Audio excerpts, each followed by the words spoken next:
대구시가 20일부터 수성 알파시티 내 일부 구간에서 자율주행 셔틀버스 차량 3대를 실증합니다. 서울과 부산, 강원, 대전에 이어 공공데이터를 활용한 창업지원시설이 대구에 문을 열었습니다. 시청자 여러분 안녕하십니까? 행복한 시민 자랑스런 대구입니다의 이정윤입니다. 첫 소식 전해드립니다. 대구시가 20일부터 수성 알파시티 내 일부 구간에서 자율주행 셔틀버스 차량 3대를 실증합니다. 이번에 실증하는 셔틀버스는 최근 대구로 본사를 이전한 자율주행 서비스 기업인 주식회사 스프링클라우드의 스프링카 2대와 산업통상자원부의 지원을 받은 국산 카모 1대입니다. 올해 10월까지 시험 운행을 거쳐 11월부터 일반 시민들에게 상시 탑승 기회를 제공하고 12월부터 스프링카는 교통통제 없이 상시 운행합니다. 또 지역 내 산학연 기관들과 연계해 다양한 제품을 실증 차량에 장착하고 데이터베이스 구축과 피드백을 통해 지역 기업들이 개발한 제품의 조기 상용화를 지원합니다. 한편 대구시는 실증 사업의 사전 테스트와 안전한 자율주행 셔틀버스 운영을 위해 20일부터 11월 말까지 매주 화요일과 수요일 오전 9시 30분부터 오후 5시 30분 수성 알파시티 내 2.5km 순환도로에서 편도 2개 차선 중 2차선을 부분 통제합니다. 서울과 부산, 강원, 대전에 이어 공공데이터를 활용한 창업 지원 시설이 대구에 문을 열었습니다. 행정안전부와 대구시는 21일 대구 소프트웨어 융합 테크 비즈센터 2층 493제곱미터 규모 공간에 공공데이터 창업 지원 종합공간 오픈스퀘어 D 대구를 개소했습니다. 이 공간은 공공데이터를 활용한 창의적인 아이디어가 모이는 열린 공간이자 예비 창업자를 발굴해 사업화와 창업까지 지원하는 공공데이터 활용 원스톱 지원센터입니다. 앞으로 공공데이터를 활용한 혁신적인 아이디어만 있으면 누구나 이곳에서 입주 공간과 데이터 제공, 교육 컨설팅, 투자 유치 등 체계적인 창업과 사업화 지원을 받을 수 있습니다. 또 대구 디지털산업진흥원은 정보통신과 소프트웨어를 활용한 디지털 산업 육성 전문 기관으로서 향후 지역 데이터 기반 창업 붐 조성이 더욱 속도가 날 것으로 전망하고 있습니다. 이어서 한 주간 시정 단신을 알려드립니다. 대구시가 빅데이터 통합 플랫폼 구축 완료에 따라 데이터 기반 행정 혁신 기반을 마련했습니다.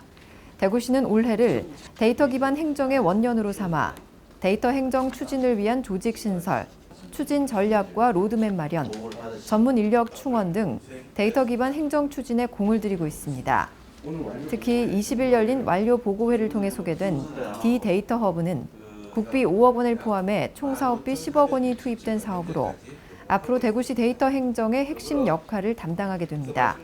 D-데이터 허브에 오면 흩어져 있던 공공데이터를 검색으로 쉽게 찾을 수 있고 시와 구군이 보유한 공공데이터와 통계데이터, 분석데이터 등 15,000여 개를 내려받을 수 있습니다.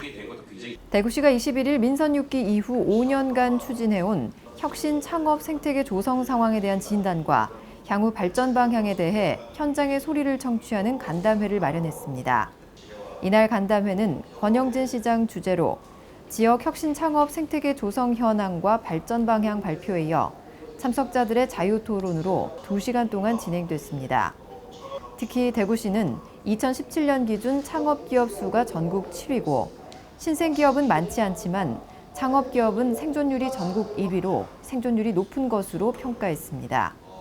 앞으로 대구시는 2022년까지 창업기업 2,100개사 배출, 미니 유니콘 기업 100개사 발굴, 민간 투자 역량 2배 확대 등 대구를 글로벌 기술혁신 창업 선도도시로 도약시켜 나갈 계획입니다.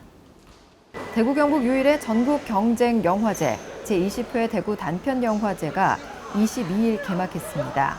올해는 영화인들을 위한 전문 워크숍과 특강, 시민 참여 프로그램을 다양하게 구성했고 특히 KBS 1TV와 함께 개막식 중계방송과 영화제 온에어를 통해 지역 단편 영화 특별전이 편성됩니다.